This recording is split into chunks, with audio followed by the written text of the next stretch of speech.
हमारा नंबर है।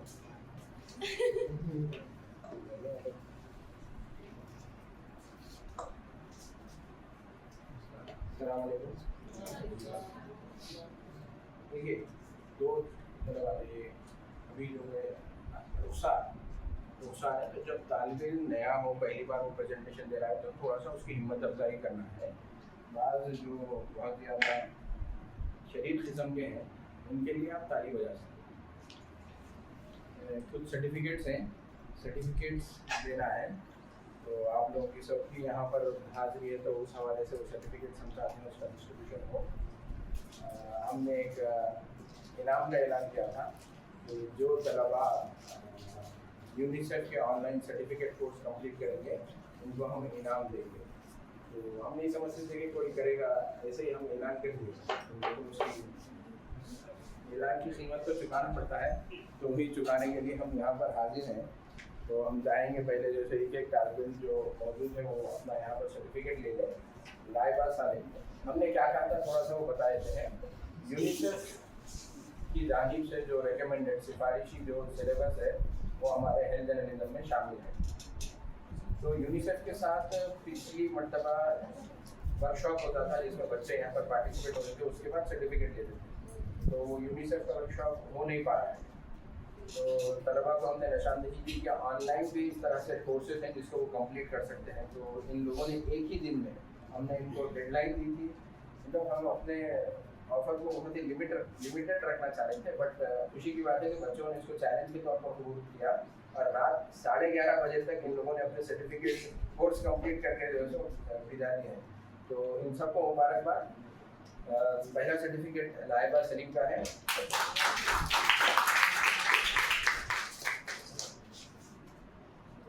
हमें उम्मीद है कि जो ये के बच्चे हैं वो भी इस हवाले से कोशिश करेंगे। बहुत इजी होता है ये जो ऑनलाइन कोर्स है वो आप कंप्लीट करने का, अदना ना हो। तो देखिए इनाम भी था, लेकिन हम इनाम देना चाह रहे थे, अदना गैर हाजिर है, तो सर्टिफिकेट तो उनको पहुंच जाएगा। अच्छी नाज उन्होंने जो सर्टिफिकेट किया है strategies to strengthen the social service workforce for child protection, ये भी यूनिसेफ की जानिब से कोर्स था ऑनलाइन, जिसको इन्होंने कामयाबी के साथ कंप्लीट किया बहुत ही कम वक्त में। तो साथ ही ये लोग प्राइज भी लेंगे, इनको जीपे कर दिया जाएगा या कोई एक टारगेट जो है सबकी जानिब से दे देंगे।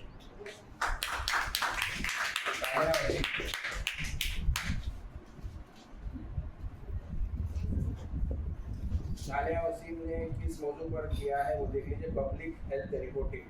ये भी यूनिसेफ का ऑनलाइन सर्टिफिकेट तो इन्होंने कंप्लीट किया है। और इसमें खास बात ये रही कि ज़्यादा तलबा अपने तौर पर इंडिविजुअली किए, कोई दूसरे के साथ शेयर नहीं किया। बहुत मुबारक। मोहम्मद फ़हीम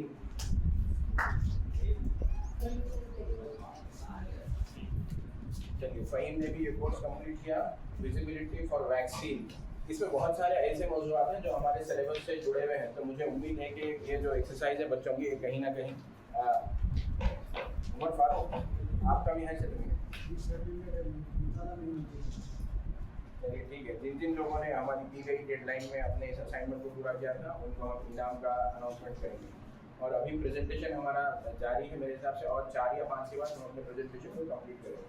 इसमें इंपॉर्टेंट चीज़ डिसिप्लिन है। 9 बजे आज मैं भी देर हो गई, मगर ये स्कॉलर्स का डिसिप्लिन देखिए कि 9 बजे इन लोगों ने काबिल मुबारकबाद है कि इन्होंने जो है प्रेजेंटेशन को स्टार्ट किया।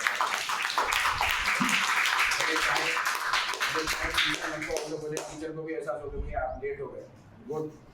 साथ ही साथ मैं तो ये चाह रहा था कि इसमें आज के प्रेजेंटेशन में ऐसे हो कि बहुत सारे तलबा हैं, तो जो सब आए पहले अपना नाम लिखवा लें रजिस्ट्रेशन, उसके बाद उसमें थोड़ा सा ट्विस्ट होगा। ट्विस्ट ये होगा कि सबका प्रेजेंटेशन हुई जब तक 1 बज जा रहा है और कोई दिलचस्पी नहीं लगा, उठ रहे हैं, जा रहे हैं, आ रहे हैं।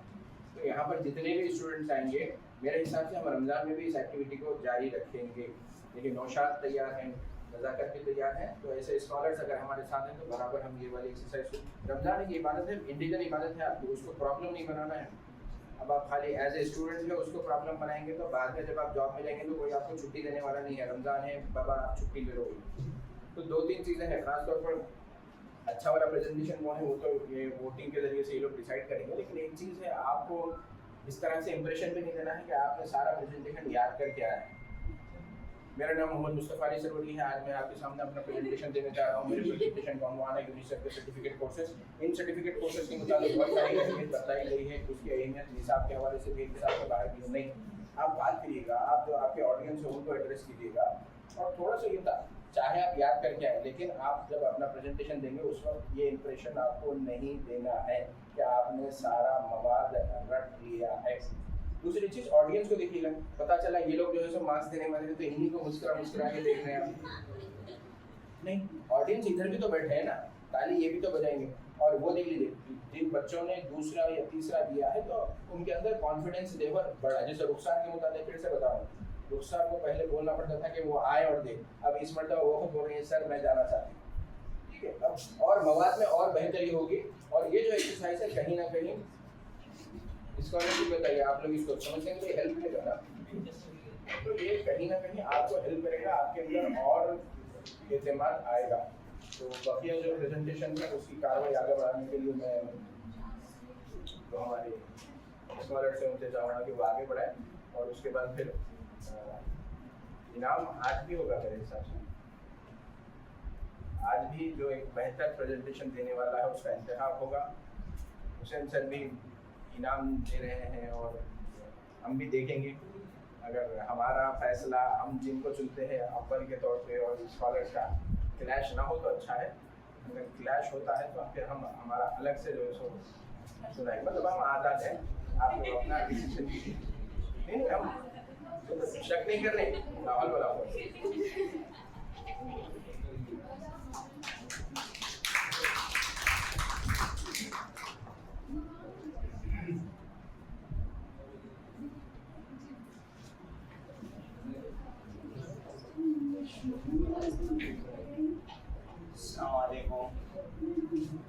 मेरा नाम है शाहब अजहरी और आज मेरा टॉपिक है इंस्टाग्राम बिजनेस मॉडल, जिसको मैंने तैयार किया है mentor mister Meraj Ahmad sir और scholar mentor miss Sadia Nayyar के अंडर में। इंस्टाग्राम बिजनेस मॉडल यानी हम बात करते हैं कि इंस्टाग्राम जो है वो अपना रेवेन्यू कैसे जनरेट करती है। तो सबसे पहले हम थोड़ा सा हिस्ट्री देख लेते हैं इंस्टाग्राम का।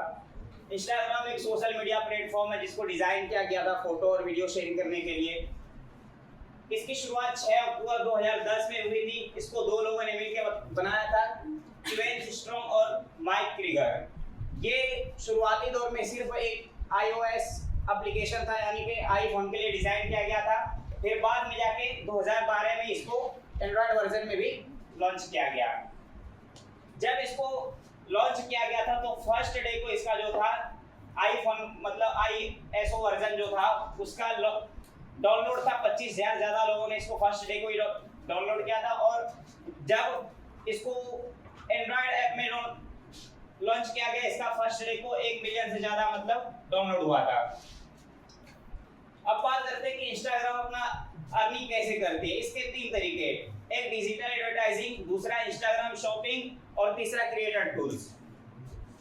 एडवर्टाइजिंग रेवेन्यू एक प्राइमरी सोर्स है, यानी कि ब्रांड का प्रमोशन करती है, एड्स चलाती है। और ये एड्स इंस्टाग्राम मतलब अपने कहीं पे भी चला सकती है, यानी कि फीड्स पे, स्टोरी पे, रील्स पे, एक्सप्लोर पे, और मतलब कहीं पे भी जहाँ उसका मन करे वो एड प्रोवाइड कर सकती है। और इसके एडवर्टाइजिंग का एक खास बात ये है कि जिस तरह के कंटेंट हम कंज्यूम करते हैं रील्स पे, उसी से रिलेटेड वो हमको एडवर्टाइजमेंट दिखाती है, और वो हमें एडवर्टाइजिंग नहीं लगती बल्कि एक कंटेंट के तरीके से दिखाते हैं। ये इसका प्राइमरी सोर्स है रेवेन्यू का। ये कुछ डाटा है, मतलब वर्ल्ड वाइड रेवेन्यू है 2017 से 2024 तक। इसको देखते हैं US बिलियन डॉलर में। अगर 2024 की हम बात करें तो $70.9 बिलियन था, यानी कि अगर हम इसको इंडियन रुपीज में कन्वर्ट करें तो ये कम से कम 7,090 करोड़ होता है। और 2023 की बात करें तो 61.1 US बिलियन डॉलर।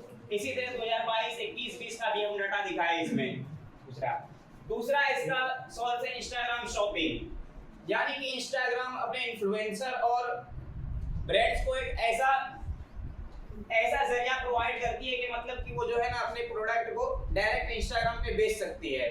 ये इसका सेकेंडरी सोर्स है, यानी कि इसमें जो रेवेन्यू जनरेट होता है उसका 55% जो ब्रांड है या क्रिएटर्स है उसको मिलता है और 45% जो वो इंस्टाग्राम खुद रखती है। इसका भी कुछ डाटा है मेरे पास, ये 2024 का डाटा है जहाँ पे इससे 10 यूएस बिलियन डॉलर लगभग 2024 का सिर्फ रेवेन्यू है। ये कुछ सितंबर 2024 का डाटा है जहाँ पे कम से कम 1.4 बिलियन यानी कि 70% एक्टिव यूजर अभी तक शॉप इंस्टाग्राम पे रजिस्टर है। और इधर बात करें 90% इंस्टाग्राम अकाउंट कम से कम किसी ना किसी एक ब्रांड को फॉलो जरूर करती है और 200 मिलियन से ज्यादा इंस्टाग्राम यूजर एक दिन में किसी ना किसी ब्रांड प्रोफाइल को जरूर विजिट करती है। तीसरा है मेरा Instagram creator tools. Instagram creator tools का मतलब है यानी कि हम लोग जानते हैं कि सोशल मीडिया जो है एक कंटेंट क्रिएटर लोगों के लिए है जहाँ पे हम अच्छा कंटेंट देखते हैं। अगर हम उस पर मतलब क्रिएटर एक अच्छा कंटेंट प्रोवाइड करने के लिए एक अच्छा क्रिएटर भी होना चाहिए और अगर क्रिएटर नहीं होगा तो हमको अच्छा कंटेंट नहीं मिलेगा। तो उसके लिए इंस्टाग्राम उसको फैसिलिटी प्रोवाइड कराती है जिससे कि मतलब लोग ज़्यादा एंगेज होते हैं और उसके प्लेटफॉर्म पे लोग ज़्यादा आते हैं। और दूसरा मतलब ये है कि अगर क्रिएटर्स का फैंस है तो उससे जुड़े रहने के लिए जब लाइव आते हैं तो उसका वो सुपर चैट अगर YouTube के लैंग्वेज में है तो उसी तरह इंस्टाग्राम पे होता है लाइव मोनेटाइजेशन। मतलब कि अगर कोई लाइव आ रहा है तो उसको पैसा भेज सकते हैं मतलब कि कमेंट को पिन करने के लिए। इंस्टाग्राम सब्सक्रिप्शन है अभी अगर वो कोई लेना चाहता है तो उसके लिए पे करना पड़ता है उसको, इससे भी इंस्टाग्राम का रेवेन्यू होता है। अब हम बात करते हैं मतलब लास्ट की स्लाइड ये मतलब 2 स्लाइड तो है और इंस्टाग्राम यूजर कैसे रेवेन्यू जनरेट करती है इसके 2 तरीके हैं, स्पॉन्सर्ड कंटेंट और इंस्टाग्राम एफिलिएट मार्केटिंग। स्पॉन्सर मतलब कि ब्रांड से किसी भी इन्फ्लुएंसर या क्रिएटर्स को अपना ब्रांड जो है प्रोडक्ट उसको प्रमोट करने के लिए पैसे देती है। वो पैसा जो है उसके फॉलोअर्स और एंगेज रेट पे डिपेंड करती है। जैसे कि कोई फिटनेस इन्फ्लुएंसर है किसी चीज का वो प्रोटीन का ब्रांड प्रमोट कर रही है। तीसरा ये एफिलिएट मार्केटिंग यानी कि यूजर्स जो है किसी भी प्रोडक्ट का डायरेक्ट लिंक अपने प्रोफाइल पे लगाती है। इसमें भी वही सिस्टम है कि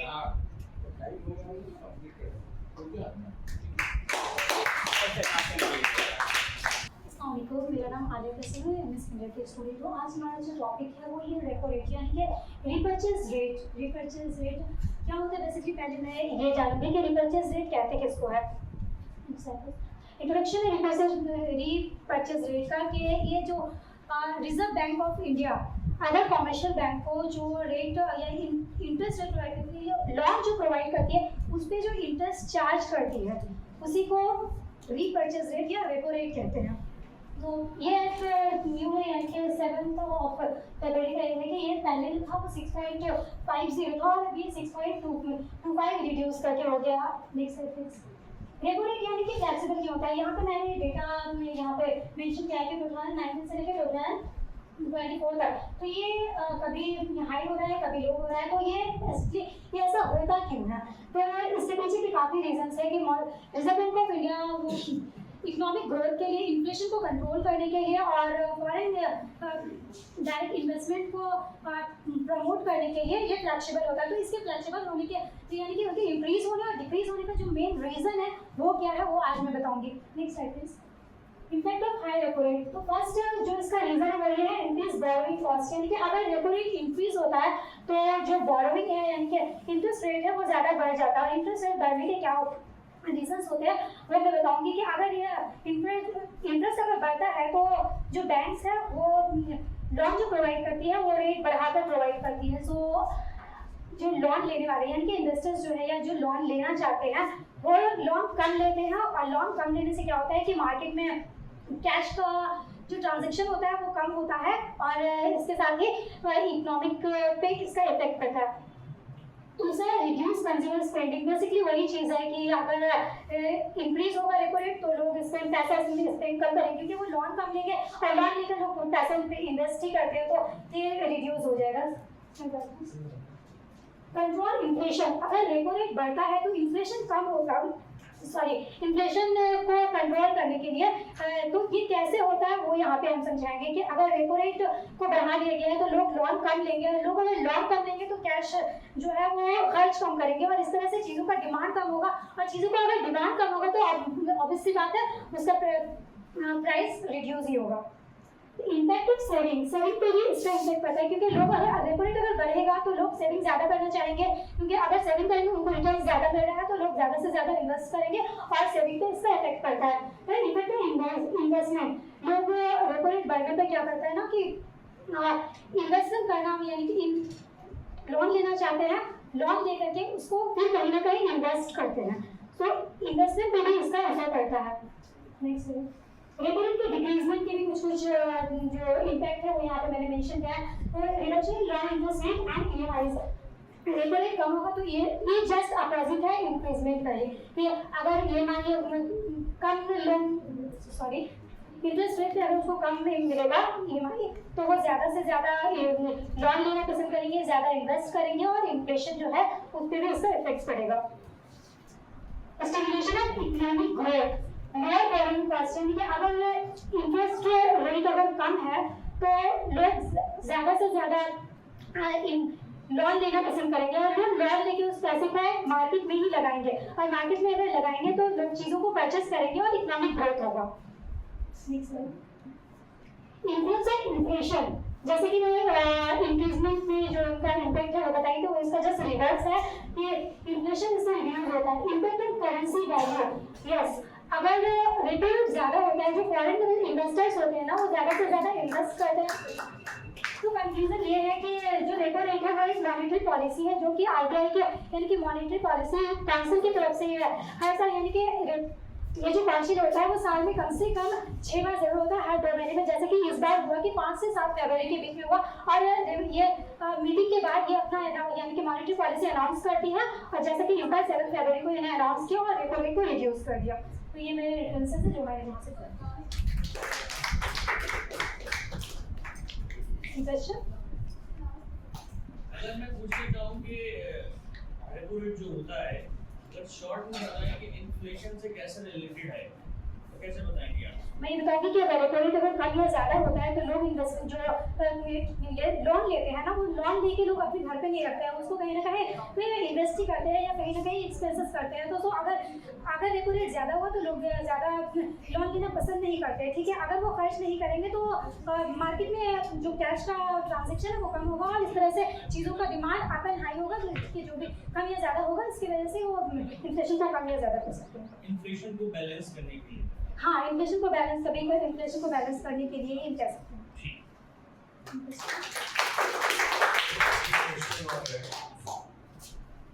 जैसे कहते हैं कम्युनिज्म में तो गवर्नमेंट पूरा कंट्रोल करती है कानूनी वगैरह, अब ये तो कैपिटलिज्म का मॉडल में आप बता रही हैं, इंडिया भी मिक्स इकोनॉमी फॉलो करता है, तो अगर रेपो रेट से ही सब कुछ कंट्रोल कर रहे हो लोग तो फिर तो कंट्रोल इकोनॉमी हो गई ना। तो फिर नहीं sir, repo rate economic policy को कंट्रोल करने के लिए ओनली रीजन नहीं है, क्योंकि इससे बहुत सारी ऐसी चीज़ें हैं जो कि गवर्नमेंट करती है। सिर्फ एक इकोनॉमिक इस पर रेपो रेट पे अगर डिपेंडेंट हो जाए तब तो अभी जो गवर्नमेंट कह रही है कि हमारा इकोनॉमिक ग्रोथ है, जैसे कि मैंने बताया कि रेपो रेट कम होने से इकोनॉमिक भी कम होता है, तो अभी वो करते हैं कि गवर्नमेंट खुद ही इस बात को प्रूव कर रही है कि मेरा इकोनॉमिक है वो अभी बहुत रिड्यूस हो रहा है। सो ये हम बहुत सारी चीजें हैं उसमें एक चीज है वेरी गुड।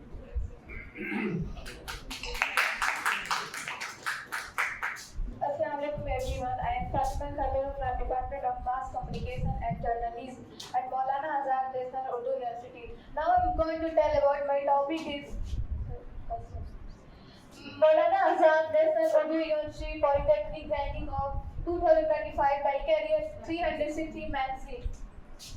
सबसे पहले कैरियर 360 मैगजीन एक ये मैगजीन है जो Comscore strategic currencies for planning and projection annually according to Comscore in May 2024 के अकॉर्डिंग वेबसाइट के रीचेज 4.3 मिलियन विजिटर ऑनलाइन है। And second one and career 360 publication जो मैगजीन है उसमें रैंकिंग और रेटिंग के इंस्टीट्यूशन कोर्सेज एंड एडमिशन के बारे में पब्लिश होता है, placement and development and policy analysis, cost of education.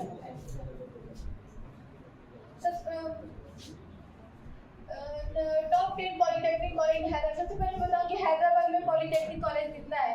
Hyderabad में 43 गवर्नमेंट पॉलिटेक्निक कॉलेज है एंड 43 प्राइवेट कॉलेज है पॉलिटेक्निक एंड 14 गवर्नमेंट कॉलेज है पॉलिटेक्निक। एंड हैदराबाद जिसमें 10 टॉप को रखा गया है, जिसमें मौलाना आजाद नेशनल उर्दू यूनिवर्सिटी को फर्स्ट टॉप पे रखा गया है। जैसे में देख सकते हैं आप 22 Feb को 2025 polytechnic Hyderabad has been recognised as one of the top 10 polytechnic college in Hyderabad career 360 magazine में। नेक्स्ट ये जो 10 कॉलेज है, जैसे में इसमें देखो फर्स्ट में ये फर्स्ट नंबर पे रखा गया है मौलाना आजाद नेशनल उर्दू यूनिवर्सिटी को। और जो ये मौलाना आजाद नेशनल ये गवर्नमेंट है, बाकी जो सब ये हैदराबाद में ये प्राइवेट कॉलेज है, इनको मतलब ये 10 टॉप में मौलाना आजाद को फर्स्ट में रखा गया है।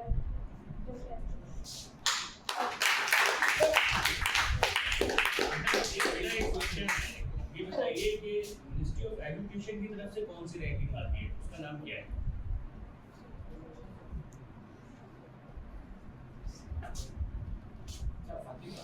टोटल जो कॉलेजेस है 43 है, तो यस सर। उसमें जो गवर्नमेंट कॉलेजेस इंक्लूडेड है या नो सर, 43 प्राइवेट है और 14 गवर्नमेंट है पॉलिटेक्निक। 40 प्लस 40 हाँ यस सर। मेरे हिसाब से तेरा 43 प्राइवेट 43 टोटल है और नो सर, प्राइवेट वाली 43 है अगर। ठीक है कॉन्फिडेंट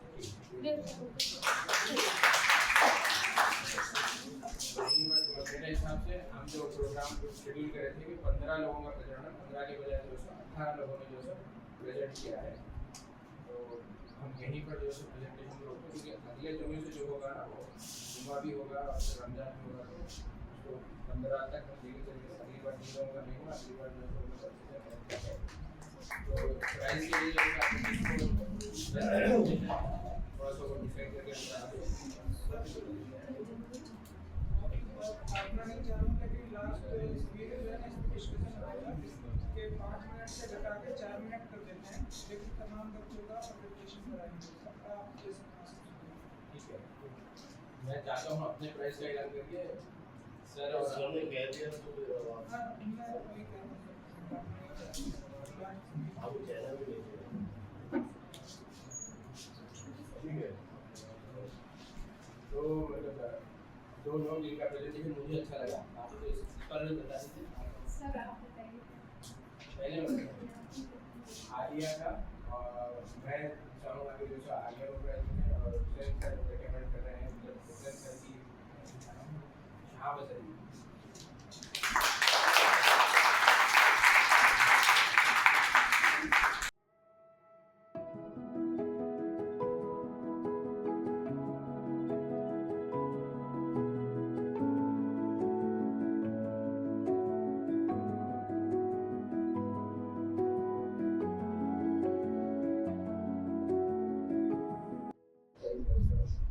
आलिया